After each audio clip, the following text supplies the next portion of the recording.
Hi everyone, I'm BritSimon. The Green Card Lottery entry period is about to start in October. It could be your opportunity to get a green card to live and work anywhere in the USA. It's an incredible opportunity. I myself am a previous Green Card Lottery winner. So, if you'd like to learn how to enter and how to process your case, follow me and I'll explain everything.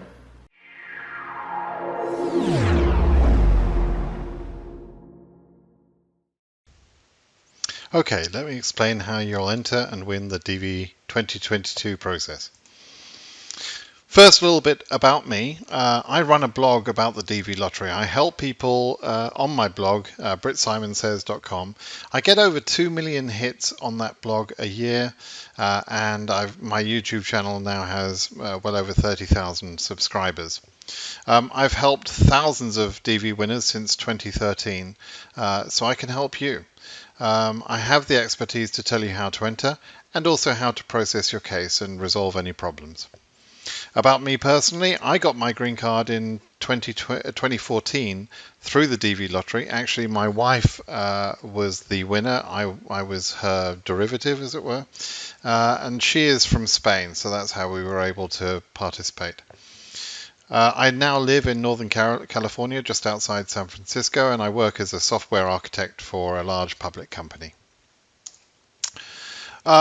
This year's lottery, actually like last year, could be your best chance to win in a long time. There was a new rule introduced last year about having an unexpired passport, and we saw applications drop from around about 12 million entries down to under 7 million entries. So since there's less entries, and there's going to be less entries in DV 2022, there's more chance to win one of the lucky places. So this really is going to be a great chance for you to win. The photo requirements are also a little bit more strict now. You shouldn't use an old photo, but I'll explain that to you. And there are more visas available again this year. There's 55,000 visas available. So in the previous years, they've been only issuing up to 50,000 visas. So let's say who can apply. Anyone born in an eligible country can apply, or you can also be chargeable to an eligible country. That's a little bit complex, but for example, in my case, I was born in a non-eligible country in the UK, but I was married to a Spanish-born person, and so through her, we were both able to enter. So that's one way you can get around the requirement. But this is nothing to do with citizenship. This is to do with which country you're born in, and that's an absolutely crucial point you must understand. If you do this wrong, you can get disqualified. You have to meet some requirements. You have to have at least an education which is equivalent to the US high school, or 2 years of work experience at a professional level. And I clarify that. I've got articles and videos that explain that. So if you're unsure, you can ask me about that. There are some ineligible countries which are ineligible because they already have sufficient people emigrating each year from those countries. And the diversity visa process is about underrepresented countries. So as of now, the list that I know of countries that will be ineligible will be Bangladesh, Brazil, Canada, China, mainland-born, Colombia, Dominican Republic, El Salvador, Guatemala, Haiti, India, Jamaica, Mexico, Nigeria, Pakistan, Philippines, South Korea, United Kingdom except for the Northern Ireland and its dependent territories, and Vietnam. You can be any age, but you have to meet the other requirements. So for example, to have an education equivalent to US high school, you're probably going to be 18 years old, but you might be 17 years old. There's not a legal requirement that you've reached 18 years old. Similarly, on the higher end, you could be any age. You could be 60 or 70, or whatever you want. If you still have a desire to emigrate to the USA, you can do that. And then new actually for last year, but again in this year, you have to have an unexpired passport. This is critical. You must not enter if you do not have an unexpired passport. So you still have until the end of November, the end of the entry period, which is in early November. So you have time to apply for and obtain your passport to be able to enter. The DV2022, that's actually a typo. The DV2022 entry period is going to be from October the 1st to early November 2020. So it's going to open here. I'm recording this video in mid-September, so it's going to be a couple of weeks from now. There's no need to rush. The timing of the entry doesn't increase your chances, so you don't have to enter on day one, and it doesn't matter which day you choose to enter in that whole entry period. There is no preference given to the first entries or the last entries or any other day. It doesn't matter when you enter. You need the valid unexpired passport to enter, as I've already mentioned, and a few personal details. It'll be your name and your address, your age, etc. There's the information that you need is quite quite trivial. It's not going to be complicated. The other thing you do need is a newly taken photo. It has to be a recent photo. That doesn't have to be a professional photo. It's a passport type of photo. It can't just be any old photo. It needs to be posed in a sort of formal way. But I've created a video and I can show you how to take that video yourself with a mobile phone or a phone camera. It's really not difficult, and most phones these days have a decent enough camera to be able to take that photo. The photo itself, for the photo, there are good instructions available online. So, and they even have a free cropping tool. You don't need to pay for any professional cropping tool or anything else like that. And I'll leave the link for the photo video below in the description, so you'll be able to have a look at that and get help if you need it. But you can see from these examples on this page the sort of photo that it's going to be, right? It's a passport style photo. Okay, let me give you some magic tips to improve your chance of selection. Number one is you have to enter. You have to be in it to win it, right? You have to enter the lottery. A lot of people forget or don't do it, or they go through a third party or whatever, entering the lottery is a simple, easy, and free process. So actually getting in the process is important. Number two, my biggest tip is tell the truth. If you tell a lie at this beginning stage of the process, it will almost certainly come back to haunt you and probably get you disqualified later on. So in particular, you need to list all of your derivatives. If you don't have the photo of your child that's off at university or whatever example, if you don't have the photo of that person, don't enter. Because if you get selected and you didn't enter correctly, you'll be disqualified later on, and it will cost you time and money to find that out, and it's heartbreaking. Similarly, marital status, there is no advantage to listing your marital status one way or the other. There's no advantage given to single people or married people. You have to be truthful about whether you're married or not. Okay, so telling the truth is frankly my biggest tip. That's the most important thing. But also follow the instructions exactly as you see them. Okay, so read the instructions, please. I can't tell you how many people have told me, oh, I didn't know that I had to include my kids. I didn't know I had to include my wife. And it's very, very clear from the instructions. Or I didn't know I was supposed to put down my country of birth. I've done it based on my citizenship. These are very simple mistakes. You can avoid them by following the instructions. So, please do that. Now, in terms of other tips to improve your chances of selection, here's the big secret. There are no other ways of improving your chance of selection.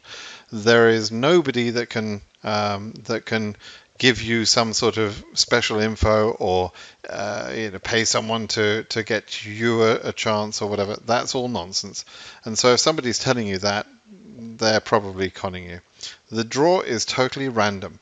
They don't give any preference for any reason. It's as if these are all entries in a bucket and someone is just drawing out an entry at random. That's the simple truth. So why do so many fail in the process? Well, I've created a video that explains the most common ways to fail.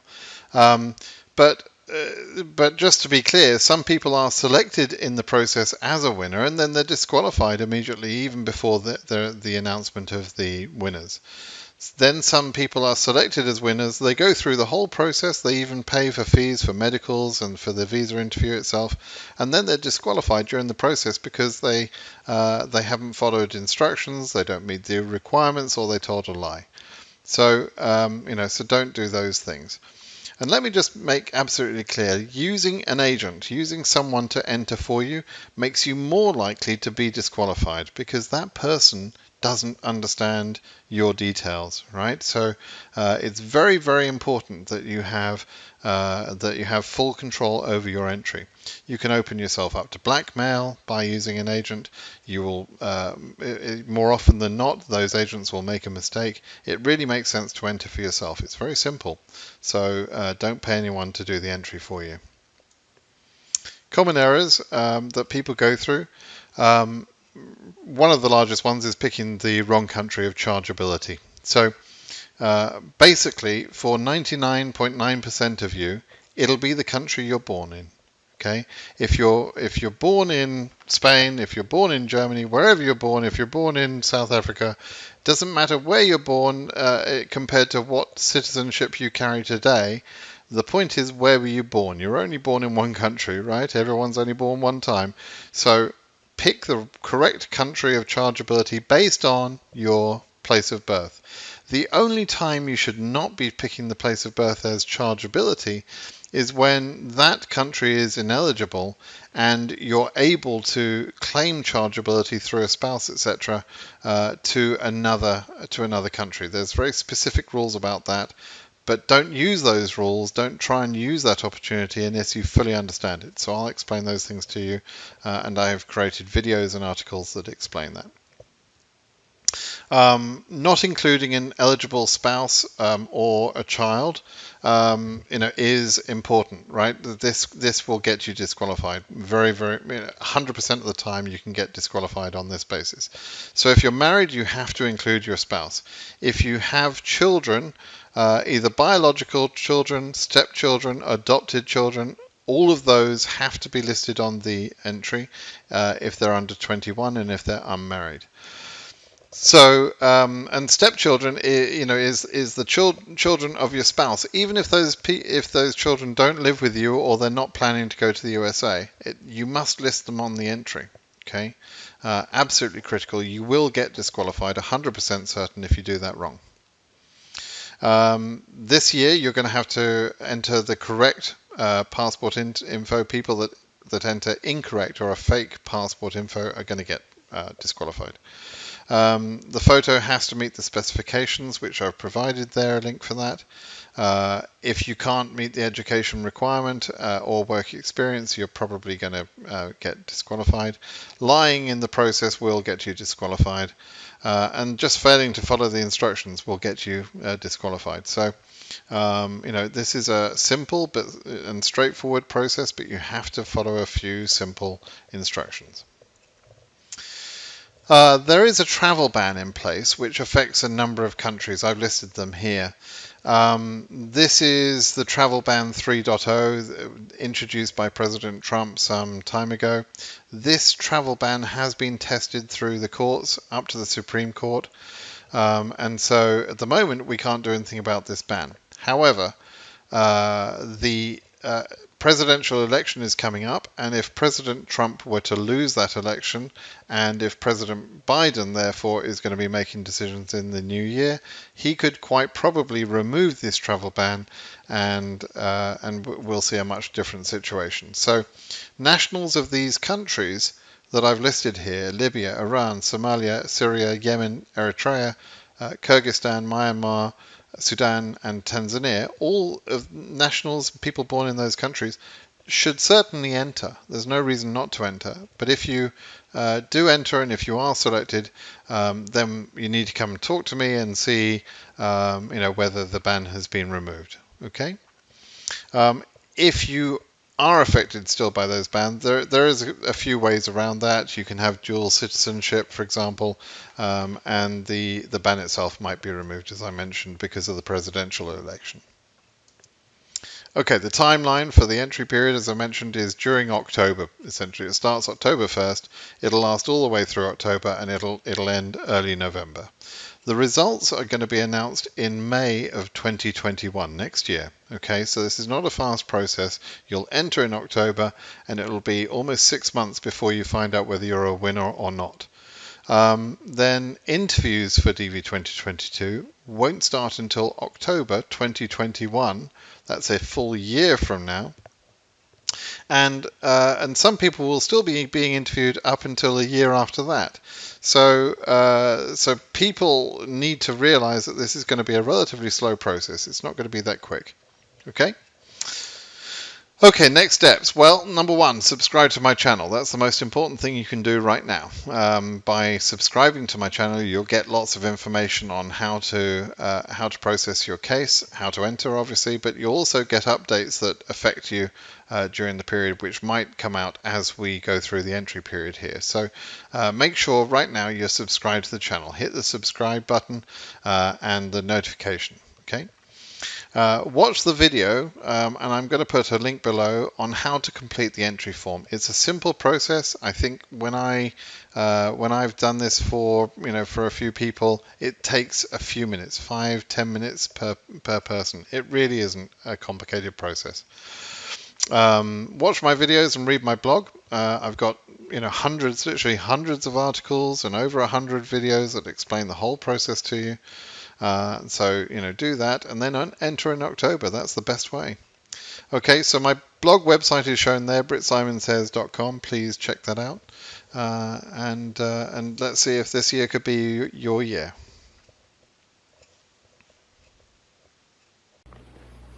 Okay, I hope all of that is making everything much clearer for you on at least how you can avoid the problems that you might get into. I've also created a video on how to actually do the entry, how to fill in the form. It's a very simple process. You don't need anyone to help you. You can do it yourself. There's just a few questions, about a dozen questions. I can help you with this.